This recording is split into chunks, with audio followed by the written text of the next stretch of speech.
Well, welcome back, everybody, and welcome to a special edition of the Tech Whispers podcast, which I'm dedicating to the Transformers, those who have the courage to make the big bets and the stamina and the intestinal fortitude to deliver them.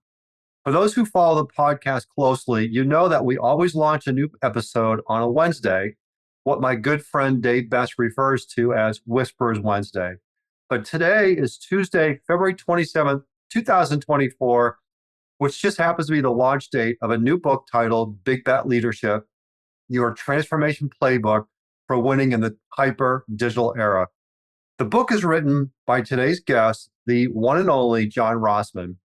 Many of you know John from his prior books, The Amazon Way and Think Like Amazon, and the fact that he was an early Amazon executive with key responsibilities in launching the Amazon Marketplace business in 2002.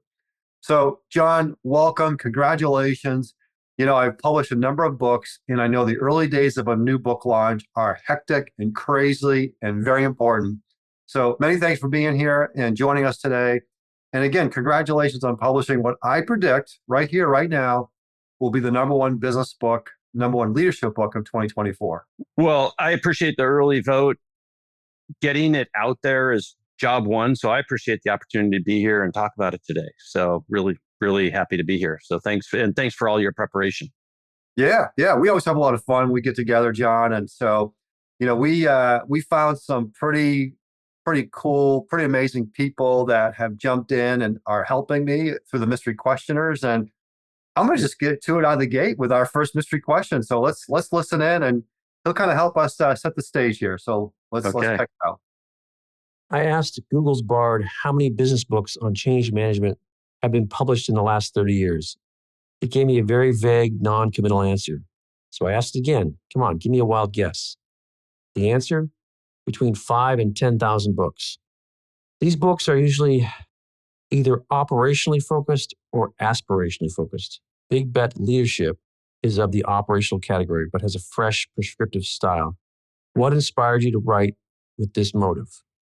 Great to hear from my friend and mentor and now client again, Jim Harding, who I worked with at Amazon. He actually was the one who championed hiring me at Amazon.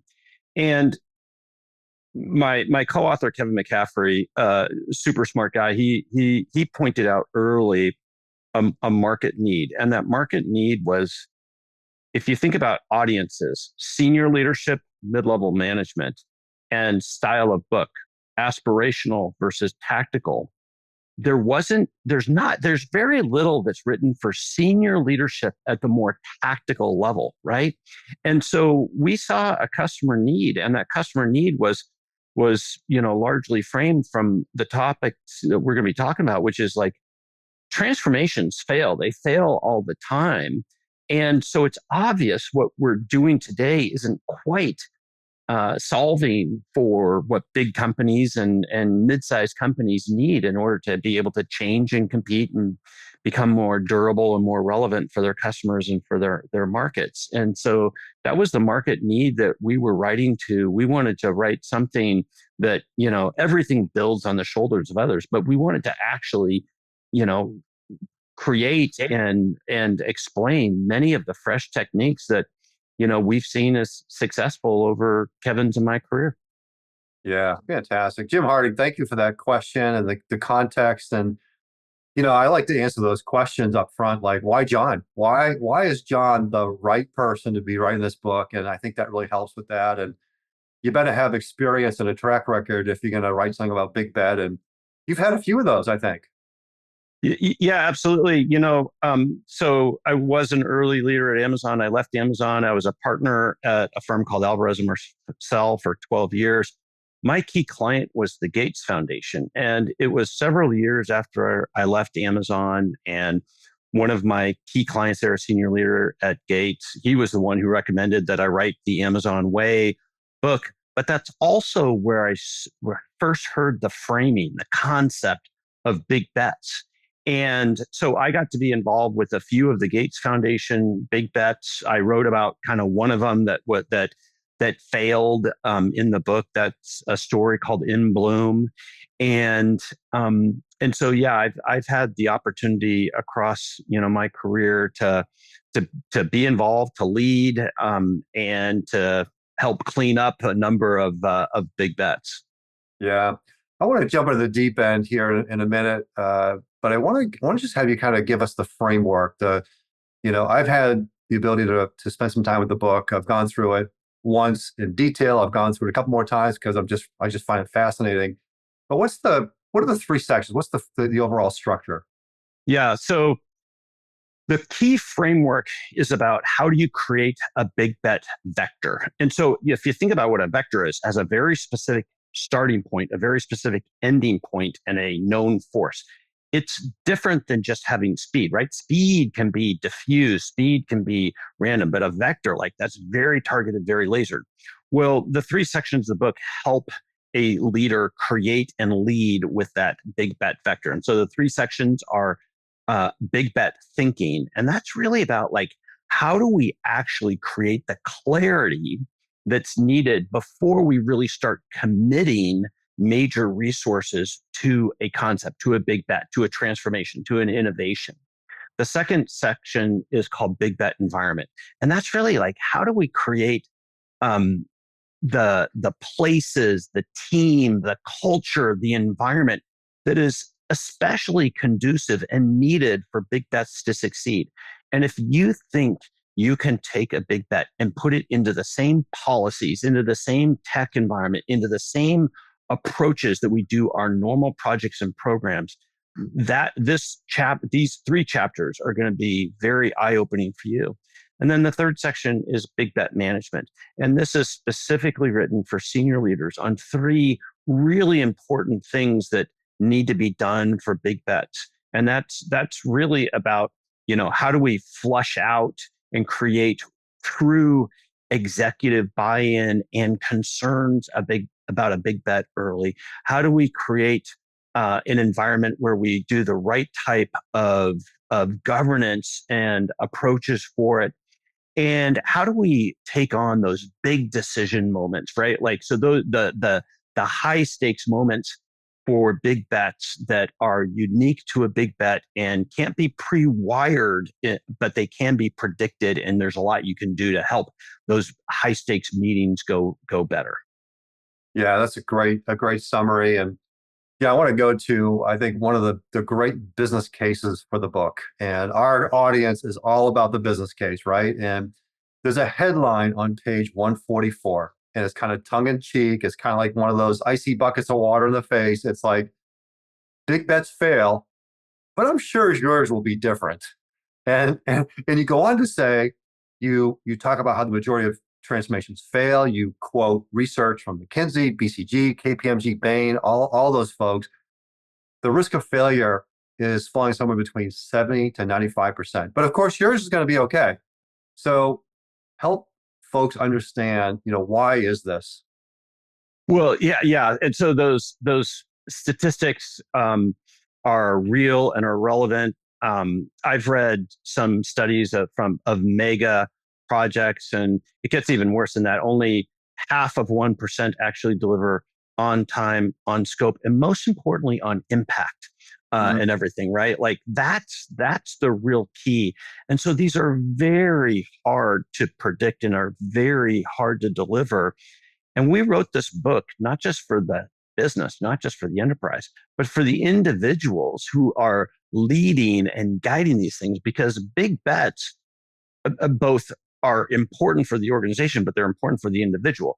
And the failures are important for the business, but they're also impactful for the individual. And so we write this for both the business to be successful at this, but also for the person leading it. And the general spirit of the whole book is, how do we de-risk these types of major transformations as early as possible before big commitments are made, while amplifying the outcomes that we're trying to seek? Like, why are we undertaking these to begin with?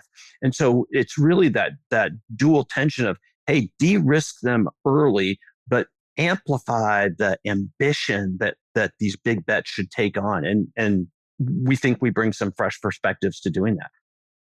I would concur 100%. And I'm seeing this dynamic going on. I'm sure you do too, John, these days, where a lot of folks are really starting to just play it safe. I don't want to say mail it in, but they are just, I think of the Yogi Berra quote, right? When you come to the fork in the road, take it. I guess in this case, one fork in the road is big bet leaders. The other one is the play it safe leader.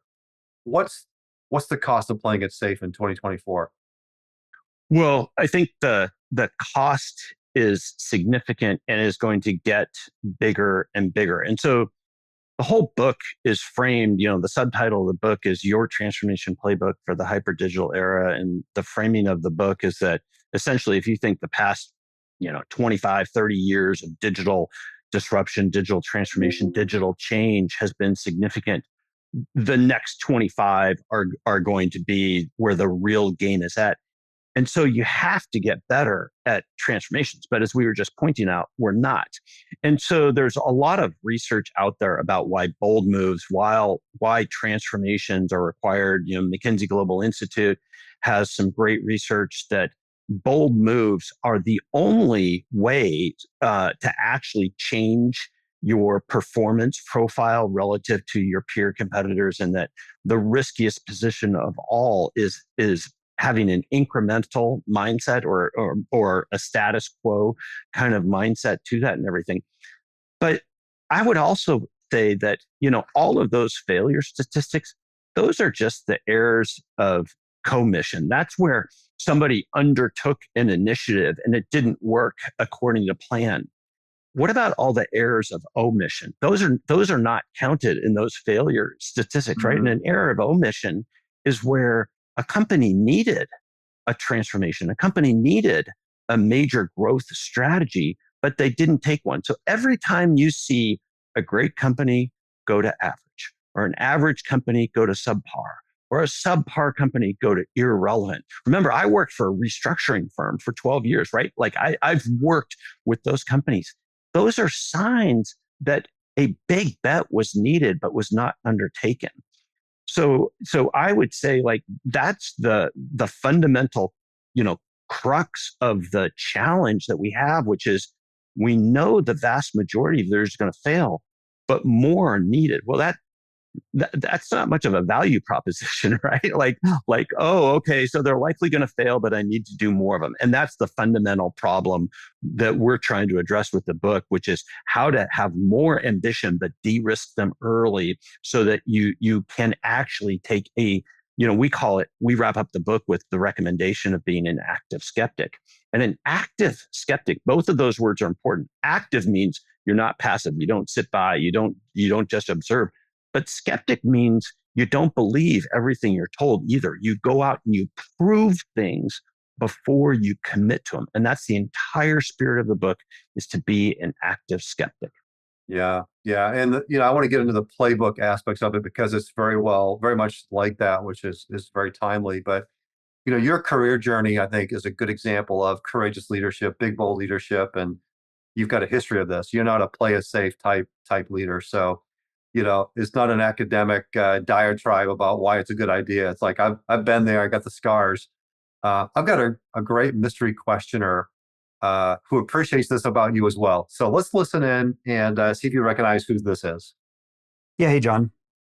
You've made a few big moves in your career so far, leaving behind a more certain, safer path in exchange for perhaps more exciting, but certainly more risky and undefined path. What is one of the moves that you've made that was hardest at the time? And how did you go about making the decision? Yeah, so that's my my very talented co-author, Kevin McAffrey. Kevin ran a enterprise strategy and planning team at T-Mobile. He led a growth incubation program, and I got to be he was my client for 3 years, and I talked him into being not just a co-author of the book, but to joining me at Rossman Partners and everything. But and I gave this advice to one of my sons one time when he had kind of a fork in the road, moment and everything. And the right decision-making framework at the right time is really important. Jeff Bezos has a well-known one that he talks about, which is like, on your deathbed, what are you going to look back and regret? making and everything. And one of the big decisions I had in my career was about leaving Alvarez and Marsal. So I had been a partner there for 12 years, fantastic firm, love the people, love my clients, but I had written a book called The Amazon Way, and I was underway on another book. And I started to have these opportunities to have more impact. And I had, after you run, whatever, I refer to it as 1,000 SOWs. After you run a lot of projects individually, you kind of stop growing. So while I loved the teams I was building and the client work we were doing, my learning path and my growth had kind of slowed off. And so I decided to leave Alvarez Marsal and bet on myself and the way that I add value, and to look to do it with more scale. So that was in 2017. There's been high points and low points since then, for sure, and everything. But my after you reach kind of a certain level of stability, what everybody's looking for is control and self-actualization, right? And so this path that I've taken, which isn't for everybody, has been a tremendously creative and rewarding path for me to help, make bigger impact through keynote speeches, through the books, through the workshops, and now hopefully working with Kevin McAffrey to help leaders actually be much better at transformation. Because as I frame in the book, like we need it. We need it as an economy. We need it as a democracy.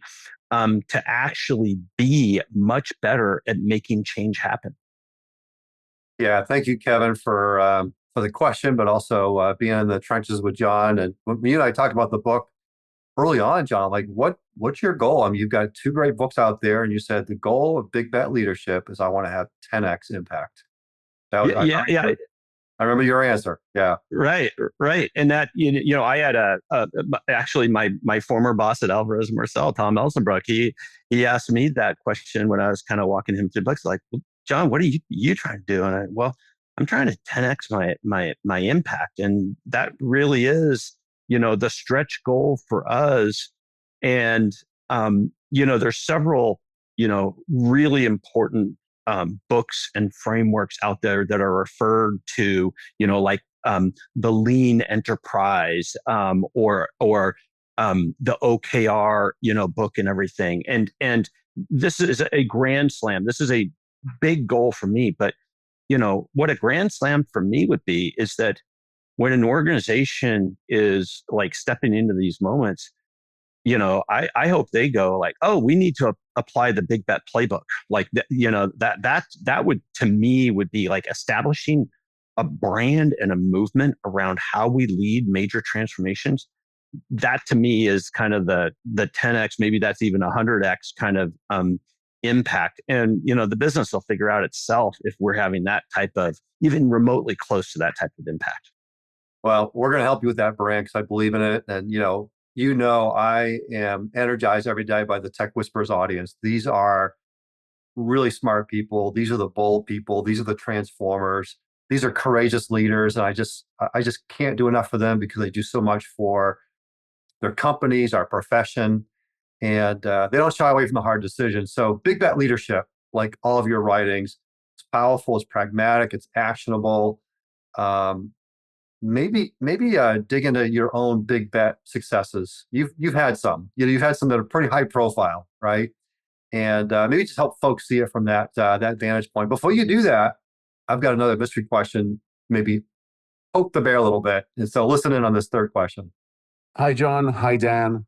John, one situation where we've been in the trenches together is where there's a need to drive real clarity into a situation where big bets have gone off the rails. Would be great to get your thoughts on why big bets sometimes go off the rails in the first place. And if a company ever finds itself in that situation, what would an intervention look like to get things back on a solid footing again? So that was my friend and partner, Stephen Wilson from Wilson Paramal. The English accent gives him away. He lives in Dallas, Texas.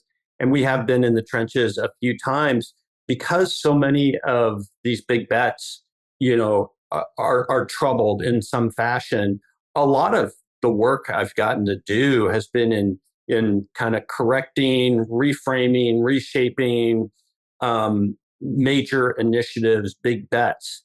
And the fundamental thing that Stephen and I did a couple of years ago, we had a big one, which was really part of the inspiration for the book, was like, oh, there really are 3 critical habits that you need in order to pull off a big bet that are different than other really important but good program management approaches or operational leadership approaches. But these are the difference makers and the ones that are different for big bets. And those 3 critical habits, and this is what the whole book helps you build and demonstrate and use, is big bet leaders create clarity. They do not suffer from vague notions of the transformation or the journey or improving customer experience. They get very clear, very, very quickly about both the problem they're solving and their hypothesis as to what the better future state is. The second thing is they maintain velocity.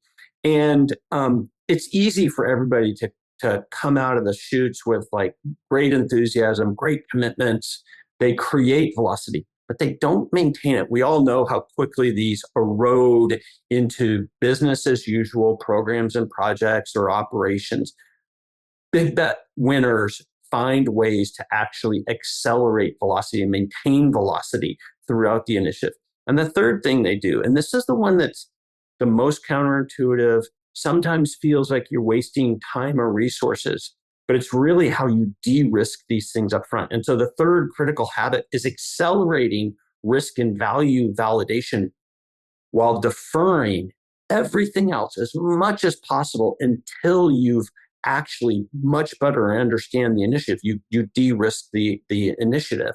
And so it's really through those 3 critical habits that you either evaluate or start a big bet. In the book, we commit to a number of resources that are for free for the readers of the book. One is what we call the Big Bet pre-flight checklist. It's also an in-flight checklist, and it's actually a scorecard across 26 different factors that help you evaluate essentially the unpacked habits or demonstrations of these 3 critical habits. And the important thing about the scorecard is you can't average the scores. You can't go, 20 out of 26 of these, I have a 4 or 5. I have a handful that are poor, but that's a good average score. That's a B plus on a normal test. It doesn't work that way for big bets. You can't afford to take risk factors. And it truly is a chain reaction. And so any one of these weak links can break the chain and can start the erosion across the other one. So our recommendation, our approach, if you want to win at big bets, is like, we got to make sure that there's integrity across all of these factors for big bets to win. Yeah, John, I love those 3 habits. The resources that you provide, I want to kind of get to that at the end in terms of how people can get those, because you've given away the store here in terms of some really valuable assets and resources. So thank you for that. And thank you, Stephen. I thought for sure that was a North Texas accent. Right there. So it's a blend now. He's been here a long time. So that's right. For some people of a certain age, they'll, you just made me think of country singer Kenny Rogers. He had that hit, I forget, probably back in the 70s, 80s. I think it was called The Gamble. And it would go like this: you've got to know when to hold them, know when to fold them, know when to walk away, and know when to run. And John, as you were talking, I was thinking about my big bet CL friends. I was thinking about the stuff you've been doing and, staying the course with the big bets. How often do people, leaders, companies bail out too soon? Like, imagine if you all back in the Amazon days bailed on Marketplace when it got hard. Yeah, I'll reframe that question just a little bit. And it's really about, having strategic patience, but having tactical impatience. So that's part of the secret, which is you have to drive urgency to do the things that are within your control, but have strategic patience. But, we wrote an entire chapter about kind of these high stakes moments. The name of the chapter is Continue, Kill, Pivot, or Confusion. And it really is about these key decision points when you're evaluating, like, okay, what do we do with this big bet? Is it time to scale it? Is it time to pivot? Is it time to retract? What mostly happens is kind of confusion. You're not super clear about either the decision you're making or why you're making the decision. And the mistakes that organizations typically make, they make the mistake on both sides of this, which is they either aren't hitting what they think the goals or getting the feedback early on, and so they pull back from the initiative. And even worse, they go, well, we'll never do something like that again, right? So that's a problem. The other problem is they're having success with their big bet. A budgeting cycle comes up, an annual planning cycle comes up, and all of a sudden now you're put in a position where it's like, okay, time to play, budget and forecasting roulette. And in order to keep the initiative alive, what the leaders are forced to do is they're forced to go big too early. And so an enterprise will scale something that isn't ready to scale. And so it's like errors happen on both sides of that. And that's why those high stakes meetings are such a critical juncture. That's why we dedicated an entire chapter to it. And the secret is really about having the right hygiene for how you set the stage for making those decisions, and understanding that whatever your planning cycle is, 12 months or whatever, these things do not fit the nice, orderly kind of budgeting and commitment cycle that other types of programs do. Big bets are different. And so if you don't have a different operating model, a different approach for how you approach these, they don't work out well. And so that's fundamentally why a different playbook is needed for big bets, is because of mistakes that are made there. And I think of all of Jeff Bezos and Amazon's superpowers. I think that ability to be patient when you should be patient, pull back when it's not working, go big when it is working, and not have a predefined scale or timetable on which that needs to happen is a real critical capability in doing this. An example that I think about today is their Amazon Go store. Have you ever been in an Amazon Go store, Dan? Yeah. Yeah. So it's the just walk in, just walk out technology, right? Super customer experience that launched in 2017. They have about 100 Amazon Go stores today, and you start seeing it pop up in some airport kiosks and things like that. But what I find is interesting about the number 100 is it's not zero. They have not gone, well, this isn't working. They pull back and they retract. It's also not what all the pundits thought it would be when they first launched Amazon Go in 2017, right? It's not in the thousands. So it's clear that they're still figuring something out, probably about unit economics, that is not working. But they're keeping at the experimentation at the right affordable scale. And that's the delicate balance that we're always trying to look for. If you remember the story in the book, I want to see if I can thread the needle. I want to have you talk about it without giving away the story. But it was a Jeff Bezos moment. It was probably 2002-ish, I'm going to guess. And let's just say that Jeff shared some, let's just say enthusiastically gave you some feedback in a very high profile meeting. And you probably had a few of those, but you did a great job putting me inside the room. And I thought, John was not having a great day. So, but I also thought, what was Jeff doing in that moment, right? As that executive, as the top person, what was going on in that meeting?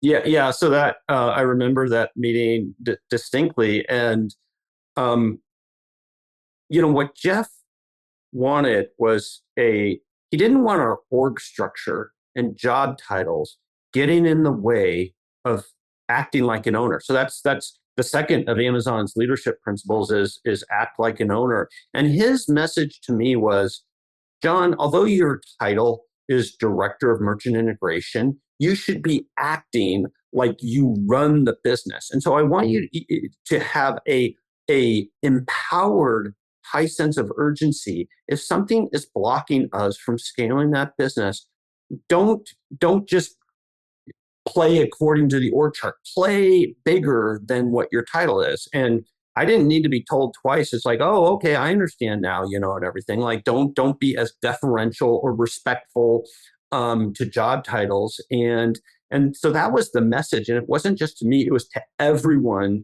in the room, which is like, hey, this is what we're trying to do. You should all be thinking about the enterprise and the mission, not just your job titles. And, John's going to come asking for how do we alleviate the bottlenecks relative to going to tens and hundreds of thousands of third-party sellers and multiple categories faster than we're getting after it. And so it was one of the another great story that in line with that was a lecture myself and another leader at Amazon got about not letting the simple things become the hard things in a business. The only hard things should be hard things. And that really has shaped my approaches. And you see it in the book here about, really identifying what should be hard about an initiative and testing those things up front,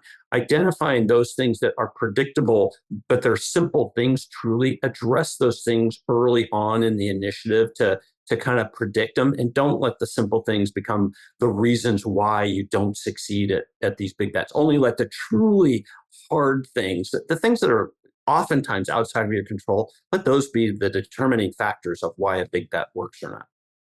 Those are big nuggets. Play bigger than your job title. That's something we all can do. Need to learn from that. And you mentioned Jeff in the book. You reference Elon Musk.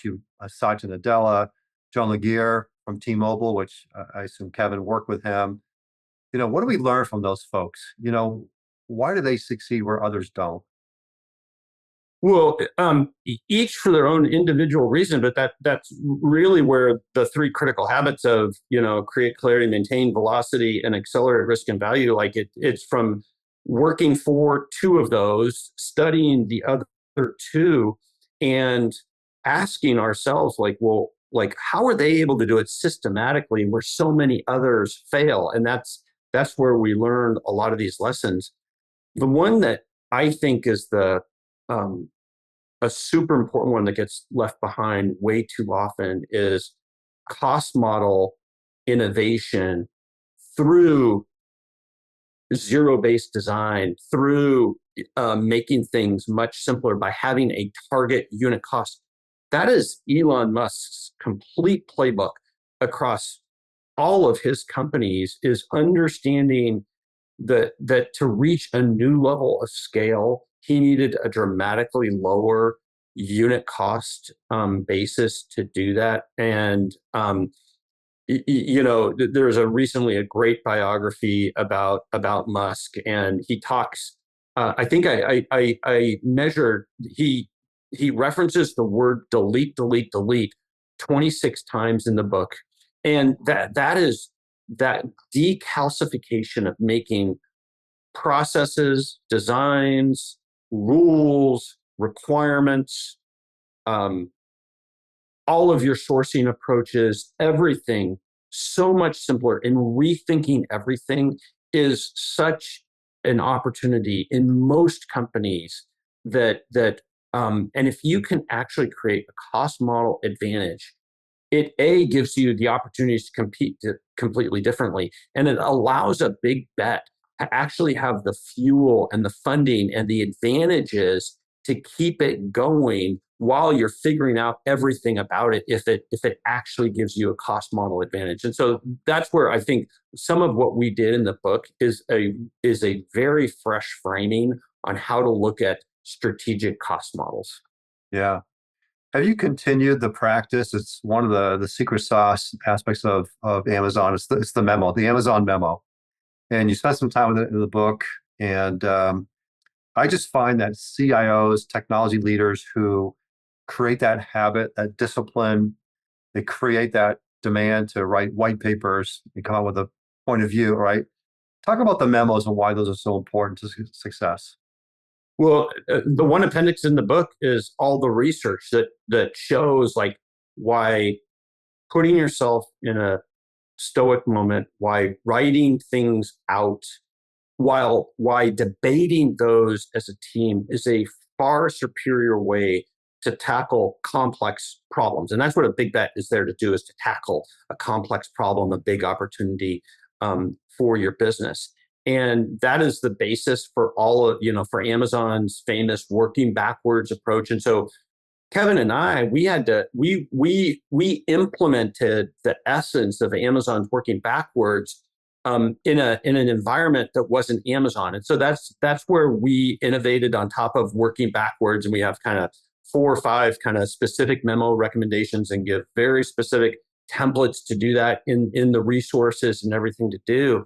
But writing and debating, that uninterrupted actual thinking, is the opportunity for a leader to actually, in a highly leveraged way, you want to talk about how to 10x your impact, write and participate in the design and the crafting of these memos up front, and then figure out essentially audit and control procedures to make sure that is that simple superpower that we talked about up front, like that's being delivered.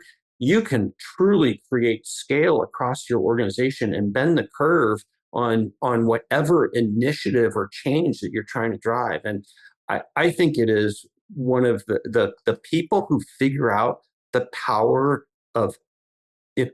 I always talk about you're writing for clarity. Clarity is both simplicity of thought and completeness of thought.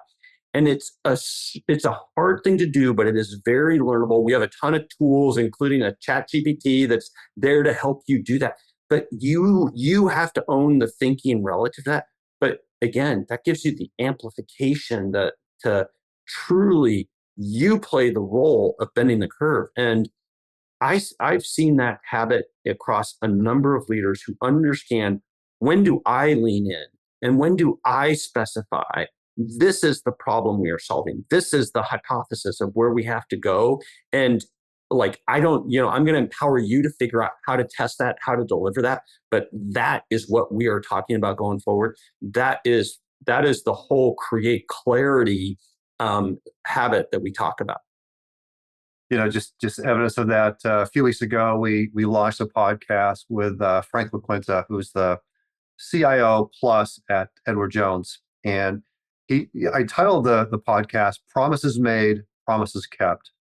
So 5 years prior, he basically published a white paper. It was a 5-year vision, a 5-year roadmap, and just forcing himself over Christmas break one year, right, to do that and delivered it. And now he's got all of operations. He was given all of AI. It's like this stuff works. And can you tell us, John? You've referenced some of the resources, but what's the best place for us to go to get our hand? I mean, obviously the book comes out today. I want to encourage people to go get that book and get a bunch of them, get a book study going. But where do we go find those resources? Yeah, so either bigbetleadership.com or rossmanpartners.com, and you'll be able to get all of the resources, which includes a Big Bet journal, which is the entire book kind of flattened off and stripped off so that you can remind yourself of all the things and actually write these memos. It includes this pre-flight checklist that we talked about. It includes a link to the Big Bet GPT, which is like having a staff of consultants and a thought partner there to help you iterate on your thinking and your writing. And we're designing a set of prompts. And so that combination of like a framework and a GPT with engineered prompts is a real accelerant to helping any size team, any size company, help them think through and put this Big Bet leadership playbook to work.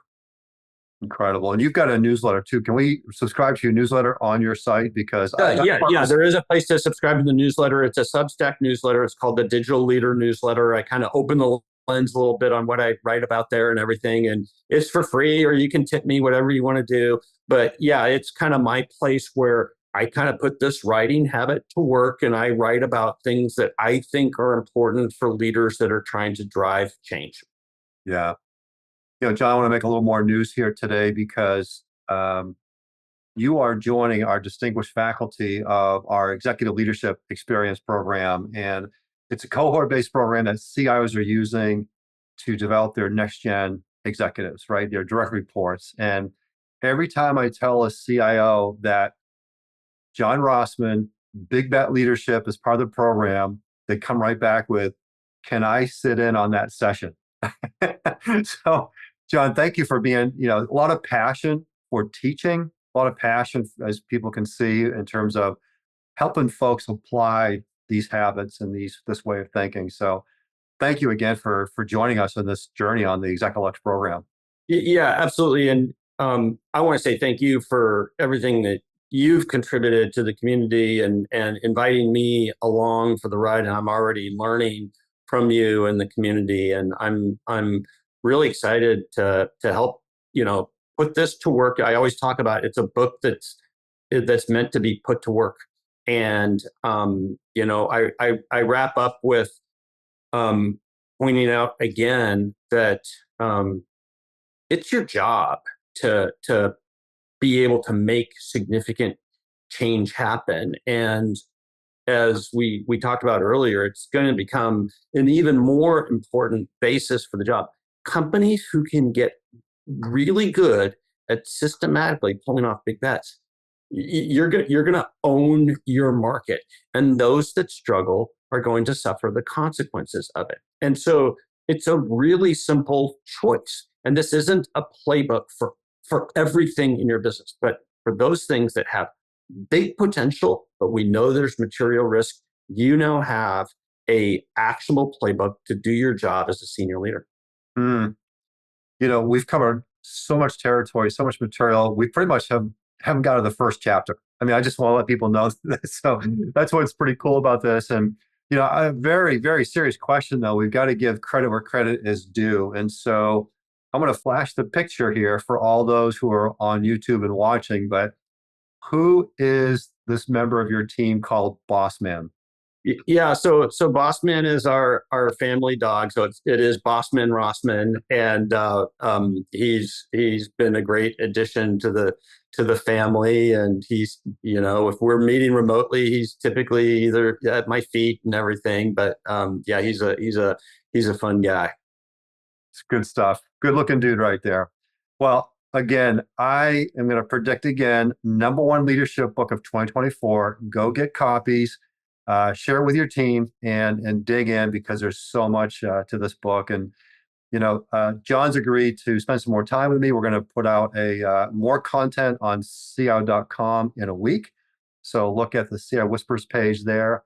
And John, this is going to be a blockbuster. Thanks so much. I know day one of a new book is hugely busy, important. You're doing the road shows, you're doing the speaking tours, but thanks for taking time out to be with us today. Great to be here, Dan. You've been listening to Tech Whispers, inside the playbook of the best digital leaders, a Woolette and Associates podcast. Keep connected with us by subscribing to the show in your favorite podcast player. If you like what you've heard, please rate the show, as this helps us connect the world's best digital leaders with those who aspire to learn, grow, and thrive in this amazing profession. Thanks for listening. Until next time.